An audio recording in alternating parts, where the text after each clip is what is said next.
گاؤں کی شامیں ہمیشہ خاموش ہوتی ہیں مگر اس دن خاموشی کچھ زیادہ ہی گہری تھی۔ سورج آہستہ آہستہ کھیتوں کے پیچھے چھپ رہا تھا اور مٹی کے راستے پر چلتے قدموں کی آواز بھی جیسے دب کر رہ گئی تھی۔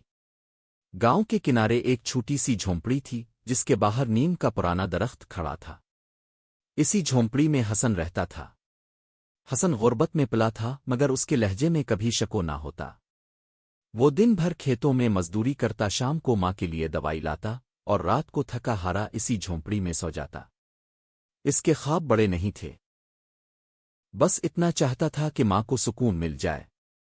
دوسری طرف گاؤں سے کچھ فاصلے پر ایک بڑا سا گھر تھا، اونچی دیواریں، سفید رنگ اور اندر ہر آسائش۔ یہ گھر ہیرا کا تھا۔ ہیرا شہر میں پلی بڑی تھی، انگریزی اسکول، مہنگے کپڑے اور جدید زندگی، مگر اس سب کے باوجود دل میں ایک عجیب سی خالی جگہ تھی۔ ہیرا کے والد ایک سخت مزاج آدمی تھے۔ ان کے نزدیک دنیا صرف دولت اور حیثیت کا نام تھی۔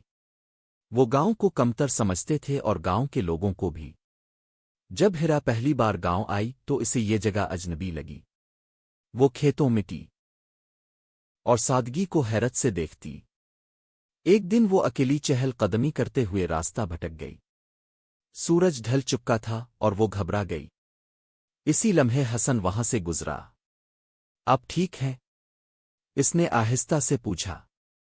ہیرا نے پہلی بار کسی گاؤں والے کو اتنے احترام سے بات کرتے سنا۔ حسن نے اسے راستہ دکھایا، کوئی سوال نہیں کیا، کوئی فضول بات نہیں کی، بس خاموشی سے مدد کی۔ یہی وہ لمحہ تھا جہاں سے کہانی نے رخ بدلا۔ اس کے بعد ملاقاتیں بڑھنے لگیں، کبھی کنویں کے پاس، کبھی کھیتوں کے بیچ پر ڈنڈی پر۔ باتیں زیادہ نہ ہوتی مگر خاموشی میں بھی ایک تعلق بننے لگا تھا۔ ہیرا کو حسن کی سادگی اچھی لگتی تھی۔ حسن کو ہیرا کی آنکھوں میں چھپی تنہائی دکھائی دیتی تھی۔ تم شہر میں خوش ہو؟ ایک دن حسن نے پوچھا۔ ہیرا مسکرائی مگر آنکھیں نم تھیں۔ ہر آسائش خوشی نہیں دیتی۔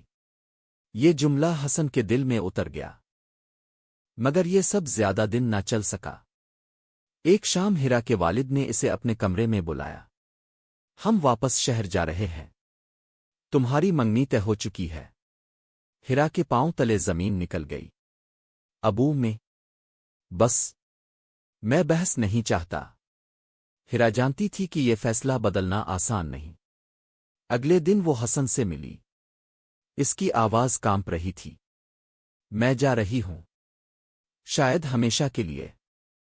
حسن نے نظریں جھکا لیں۔ میں جانتا تھا ہمارے درمیان فاصلہ تھا، ہے اور رہے گا۔ فاصلہ دولت کا نہیں ہوتا حسن، ہیرا نے کہا۔ حسن نے دھیمی آواز میں جواب دیا، کبھی کبھی ہوتا ہے۔ شادی کی تیاریاں شہر میں زور و شور سے شروع ہو گئیں۔ ہیرا کا دل بوجھل ہوتا جا رہا تھا۔ ہر مہنگا لباس، ہر زیور اسے قید لگتا تھا۔ دوسری طرف حسن نے خود کو کام میں جھونک دیا۔ وہ جانتا تھا کہ وہ ہیرا کو روکنے کی حیثیت نہیں رکھتا۔ غربت صرف جیب خالی نہیں کرتی، حوصلہ بھی توڑ دیتی ہے۔ شادی سے ایک رات پہلے ہیرا نے آئینے میں خود کو دیکھا۔ وہ امیر تھی مگر آزاد نہیں۔ اس نے فیصلہ کر لیا۔ صبح ہونے سے پہلے وہ گھر سے نکل گئی، صرف ایک خط چھوڑا، میں نے دولت نہیں سچ کو چنا ہے۔ اگر محبت جرم ہے تو میں یہ جرم قبول کرتی ہوں۔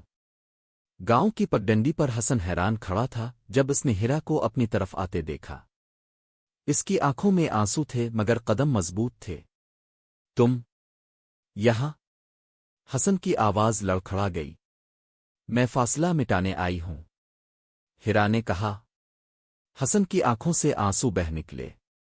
اصل فاصلہ امیری اور غربت کا نہیں ہوتا، اصل فاصلہ ہمت اور خوف کے درمیان ہوتا ہے۔ اختتام۔ یہ کہانی محبت کی جیت کی نہیں، یہ کہانی حوصلے کے انتخاب کی ہے۔ کچھ فاصلے مٹانے کے لیے دولت نہیں، صرف سچ اور ہمت چاہیے۔